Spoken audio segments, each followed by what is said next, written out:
আসসালামু আলাইকুম। I gas United সকালের খবরে আমন্ত্রণ জানাচ্ছি আমি মোর্শেদ শোভন। আজ কিশোরগঞ্জ সফরে যাচ্ছেন প্রধানমন্ত্রী ও বিএনপি চেয়ারম্যান তারেক রহমান। সকালে ঢাকা থেকে হেলিকপ্টার যোগে কিশোরগঞ্জের উদ্দেশ্যে রওনা হয়েছেন প্রধানমন্ত্রী। দিনব্যাপী এই সফরে জেলা সদর, পাকুন্দিয়া ও কটিয়াদি উপজেলায় 5টি ভিন্ন ভিন্ন কর্মসূচিতে অংশ নেবেন তিনি। এদিন জেলায় জাতীয় মৎস্যপক্ষ, ফ্যামিলি কার্ড বিতরণ, ইমাম মুয়াজ্জিন ও অন্যান্য ধর্মীয় উপাসনালয়ে কর্মরতদের ভাতা এবং শিক্ষার্থীদের স্কুল ব্যাগ ও ড্রেস প্রদান কার্যক্রমের উদ্বোধন করা হবে। পাকুন্দিয়া উপজেলার মির্জাপুর চেয়ারম্যানবাড়ি ঘাট এলাকায় ব্রহ্মপুত্র নদে মাছের পোনা অবমুক্ত, মৎস্য খামারিদের মাঝে মাছের পোনা বিতরণ ও শুভেচ্ছা বিনিময় করবেন প্রধানমন্ত্রী। এছাড়া ঐতিহাসিক শোলাকিয়া ঈদগাহ ময়দানের উন্নয়ন কার্যক্রমের উদ্বোধন এবং ছাত্রদলের উদ্যোগে বৃক্ষরোপণ কর্মসূচিতে অংশ নেবেন সরকার প্রধান ও বিএনপি চেয়ারম্যান।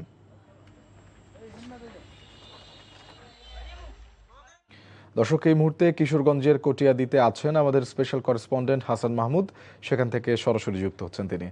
হাসান, যেমনটি বলছিলাম, প্রধানমন্ত্রীর আজকের সফর সম্পর্কে, প্রধানমন্ত্রী কখন কিশোরগঞ্জে পৌঁছাবেন এবং আজকের কর্মসূচি সম্পর্কে আর কি কি তথ্য রয়েছে আপনার কাছে? তার সফর শুরু করেছেন ঢাকা থেকে, তার সফর শুরু করেছেন এবং তিনি এই কটিয়াদির উদ্দেশ্যেই প্রথমত পাকুন্দিয়া আসবেন এবং কিশোরগঞ্জের উদ্দেশ্যে রওনা করেছেন এবং কিশোরগঞ্জে আজকে দিনভর তার বেশ কিছু অনুষ্ঠান রয়েছে, যেগুলো বলা যায় যে ব্যস্ততম সময় তিনি আজকে এই কিশোরগঞ্জে কাটাবেন। যেটি আপনি জানতে চেয়েছেন যে প্রধানমন্ত্রীর কী অনুষ্ঠানমালা রয়েছে, তিনি আসলে কিশোরগঞ্জে প্রথমে আসবেন কিশোরগঞ্জের পাকুন্দিয়া উপজেলা এবং এই পাকুন্দিয়া উপজেলায় তিনি প্রথম ব্রহ্মপুত্র নদে মাছের পোনা তিনি অবমুক্ত করবেন এবং এই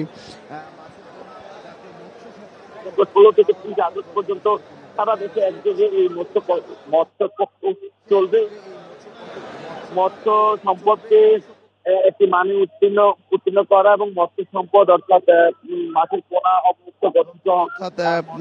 পোনা অবমুক্তকরণ সহ মৎস্য মন্ত্রণালয়, মৎস্য প্রাণী সম্পদ মন্ত্রণালয় এটি করছে।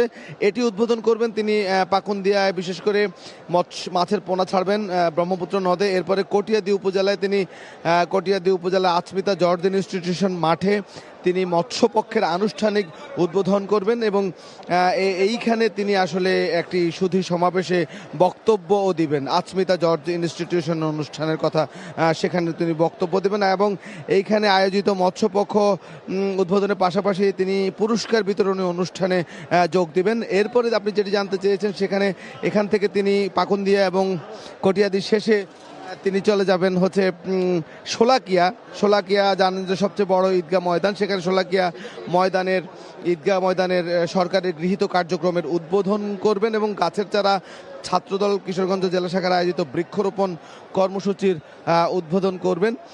উদ্বোধন করার শেষে তিনি কিশোরগঞ্জের সার্কিট হাউসে মধ্যাহ্ন বিরতিতে যাবেন এবং এরপরে কিশোরগঞ্জের পৌরসভার পুরাতন স্টেডিয়াম অর্থাৎ শহরের ভিতরে ফ্যামিলি কার্ড বিতরণ করবেন।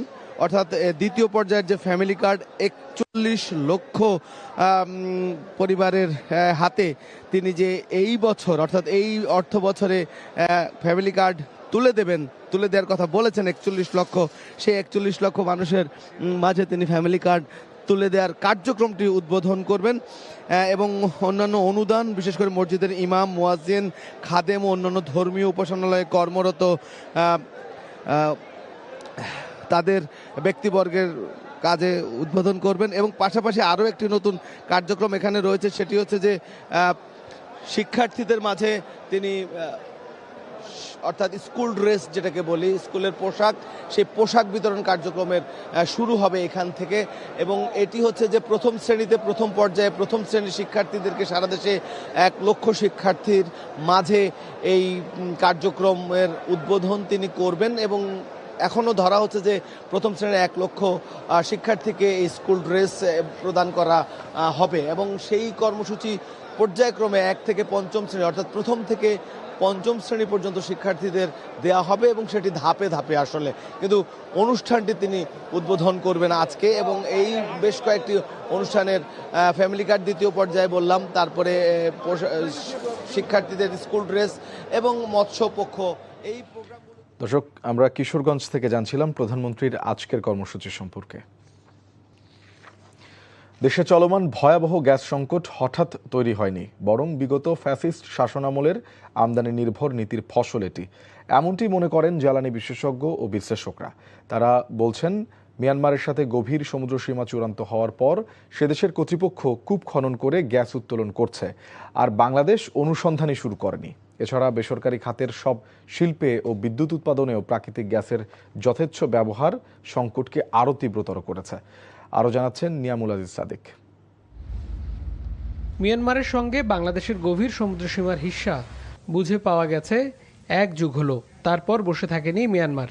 কিন্তু বিদেশে অর্থ পাচারের জন্য ফ্যাসিস্ট শেখ হাসিনা সরকার দেশের জ্বালানি রেখেছে আমদানি নির্ভর করে, যার কারণে গভীর সমুদ্রে কোথায় গ্যাস আছে, কিভাবে উত্তোলন করা যাবে সেই পরীক্ষাই শুরু করেনি হাসিনা সরকার। আমদানিতে জিম্মি করে রেখে গেছে স্বৈরাচার, যার খেসারত দিতে হচ্ছে দেশের জনগণকে। বিগত সরকারের সময় দীর্ঘদিন গ্যাস এক্সপ্লোরেশন বন্ধ ছিল। আবার যে 7টি কূপ থেকে গ্যাস উত্তোলন হয়, বেশিরভাগ ব্যবহৃত হয় রান্নার কাজ, গৃহস্থালিতে। এর পাশাপাশি বিদ্যুৎ উৎপাদন, সিএনজি পাম্পে এমন গ্যাসের সরবরাহের কারণে ইতোমধ্যে গ্যাসের মজুদ কমে আসছে বাংলাদেশে।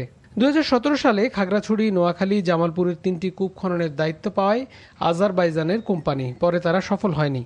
গ্যাসপ্রোম, শেভরন সহ বেশ কিছু কোম্পানির সঙ্গে চুক্তি হলেও আশানুরূপ কূপ খননের সফলতার পরিবর্তে ট্যাংরা টিলা সহ বেশ কিছু এলাকায় দুর্ঘটনা ঘটে। আপাতত তাই স্বল্প মেয়াদী সমাধানের দিকে যেতে পরামর্শ বুয়েটের এই শিক্ষকের। গ্যাসটাকে একটা সুষ্ঠু বন্টন করে দেওয়া। হ্যাঁ, সুষ্ঠু বন্টনের মানে হচ্ছে যে কোনো সেক্টর যেন অতিরিক্ত ক্ষতিগ্রস্ত না হয়, সাফার যেন না হয়। ডিপ সি অফশোরে যেটা আমরা বিডিং করেছি, সেই বিডিংয়ে যেন ইয়েটা আসে, বিডাররা আসে এবং কাজ যেন আরম্ভ হয়। হ্যাঁ, এটার দিকে নজর রাখতে হবে এবং ওইটা আমাদের সবচেয়ে বড় ভরসা। পাওয়ার সেলের সাবেক মহাপরিচালক বলেন, সমুদ্রে কূপ খনন সহ দেশীয় সংস্থা বাপেক্সকে শক্তিশালী করেনি হাসিনা সরকার। এমনকি অদৃশ্য চাপে আমদানি নির্ভর পরিকল্পনা ছিল পুরো সময়ে। গ্যাস উঠানোর জন্য সারা দুনিয়া পাগল। চীনকে তো বলাই হয় নাই, চীনকে বলা হয় নাই। এদিকে সিঙ্গাপুরের একটা পার্টি আসছিল, হংকংয়ের একটা আসছিল, সাউথ কোরিয়ার আসছিল, আর আমেরিকান আসছিল, আর ইন্ডিয়ান আসছিল। এই তো এইবারের টার্মে এই মন্ত্রীর সঙ্গে আমি চাকরি করছি একত্রে। একদম প্ল্যান নাই, টোটালি প্ল্যান নাই এবং চিন্তাও নাই। চিন্তা থাকলে একটা মন্ত্রী তো কথা বলতো, তাহলে আমরা তো তার স্টেটমেন্ট দেখি না। কোনো চিন্তা নেই। সে যে ডিপ সিতে একটা গ্যাস আছে এটাও জানে কিনা, আই হ্যাভ এ ডাউট। সমুদ্র ব্লকে গ্যাস উৎপাদন ব্যয়বহুল হলেও দীর্ঘমেয়াদী সুফল দেবে বলে মনে করেন তিনি। Niamul Aziz Sadiq, NTV news, Dhaka. কুমিল্লা বিমানবন্দরের নেভিগেশন সেন্টারের সিগন্যাল ব্যবহার করেই ভারত, সিঙ্গাপুর, থাইল্যান্ড সহ বিভিন্ন দেশের বিমান প্রতিদিন উড়ে যায় কুমিল্লার আকাশপথ দিয়ে।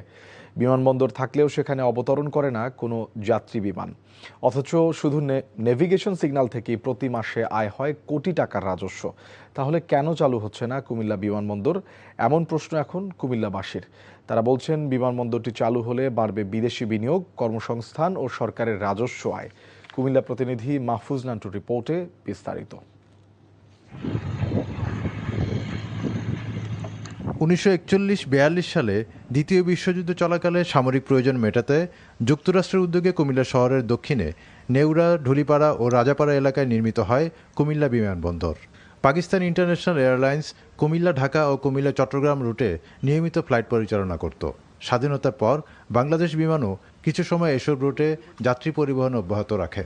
তবে 1976 সালের পর যাত্রী সংখ্যা কমে যাওয়া এবং পরিচালনাগত বিভিন্ন কারণে নিয়মিত ফ্লাইট বন্ধ হয়ে যায়। এখন এই বিমানবন্দরটা অতি জরুরি এই জন্য, ব্যবসায়ীদের জন্য, বিশেষ করে যারা ফরেনার, যারা বায়ার আছে, তারা ঢাকা থেকে কুমিল্লা আসতে অনেক যানজট পোহাইতে হয়। কুমিল্লার সবচেয়ে বেশি প্রবাসী, আর ঢাকার থেকে আসতে লাগে 5 ঘন্টা, আর আপনার সৌদি বাহরান থেকে আসতে লাগে 5 ঘন্টা। তাহলে সেই ক্ষেত্রে আমি এখান থেকে বিমানবন্দর চালু হলে আমাদের এগুলোতে এখান থেকে ইজি বাড়ি চলে যেতে পারবো। দীর্ঘ কয়েক দশক ধরে কার্যত পরিত্যক্ত অবস্থায় পড়ে থাকা এই বিমানবন্দরটি পুনরায় চালুর দাবি জানিয়ে আসছেন জেলার ব্যবসায়ী, নাগরিক সমাজ ও বিভিন্ন শ্রেণী পেশার মানুষ। কুমিল্লা বিমানবন্দর যদি চালু করা হয় তাহলে বাংলাদেশের অর্থনীতিতে কুমিল্লা বিমানবন্দর একটা ভালো রাজস্ব বাংলাদেশ সরকারকে সহায়তা করবে। আমি একজন প্রবাসী, আমি প্রবাসী হিসেবে দাবি করি যে কুমিল্লা এয়ারপোর্ট প্রবাসীদের জন্য চালু করার জন্য, প্রবাসীদের এটা মূল দাবি। 2024-25 অর্থবছরে কুমিল্লা ইপিজেড থেকে প্রায় 902 মিলিয়ন মার্কিন ডলারের পণ্য রপ্তানি হয়েছে। অন্যদিকে প্রবাসী অধ্যুষিত জেলা হিসেবে পরিচিত কুমিল্লা থেকে গত 5 বছরে কর্মসংস্থানের উদ্দেশ্যে বিদেশে গেছেন 4.5 লাখেরও বেশি মানুষ।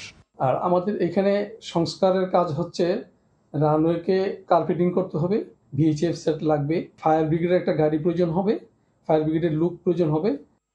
সংশ্লিষ্টদের মতে কুমিল্লা বিমানবন্দর পুনরায় চালু হলে এই দুই খাতের আরও সম্প্রসারণ ঘটবে, বাড়বে বিনিয়োগ, কর্মসংস্থান ও বৈদেশিক মুদ্রা অর্জনের সুযোগ। আমরা বর্তমান সরকারের মেয়াদকারী বর্তমান প্রধানমন্ত্রীর হাত ধরেই আমরা কুমিল্লাবাসী আমাদের কাঙ্ক্ষিত কুমিল্লা বিভাগ এবং কুমিল্লা বিমানবন্দর আমরা পাব। NTV news desk. এবারে সাঁতারের খবর। থাইল্যান্ডের ব্যাংককে ওপেন সিনিয়র চ্যাম্পিয়নশিপে স্বর্ণ জিতেছে বাংলাদেশের প্রতিভাবান সাঁতারু সামিউল ইসলাম রাফি। 50 মিটার ব্যাকস্ট্রোকে প্রথম হয়ে লাল সবুজের পতাকা উড়িয়েছেন তিনি। 50 মিটার ব্যাকস্ট্রোকে স্বর্ণ জিততে 24.3 সেকেন্ড সময় নিয়েছেন রাফি। এসএ গেমসে এই ইভেন্টের সেরা টাইমিং 24.40 সেকেন্ড।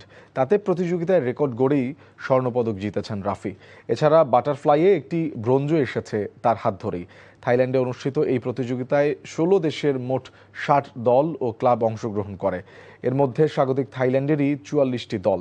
বাংলাদেশ সাঁতার ফেডারেশনের এবং নৌবাহিনীর সার্বিক সহায়তায় সামিউল ইসলাম রাফি এই আন্তর্জাতিক প্রতিযোগিতায় অংশগ্রহণের সুযোগ পেয়েছেন। সকালের খবর এইটুকুই। এই খবরের ভিডিও সহ আপডেট জানতে ভিজিট করুন এনটিভি অনলাইন www.ntvbd.com। এছাড়াও এনটিভির জনপ্রিয় সব অনুষ্ঠান ও খবরের আপডেট জানতে ভিজিট করুন আমাদের ইউটিউব ও ভেরিফাইড ফেসবুক পেজ। 12টায় মধ্যাহ্নের খবর দেখার আমন্ত্রণ রইল। ধন্যবাদ সবাইকে।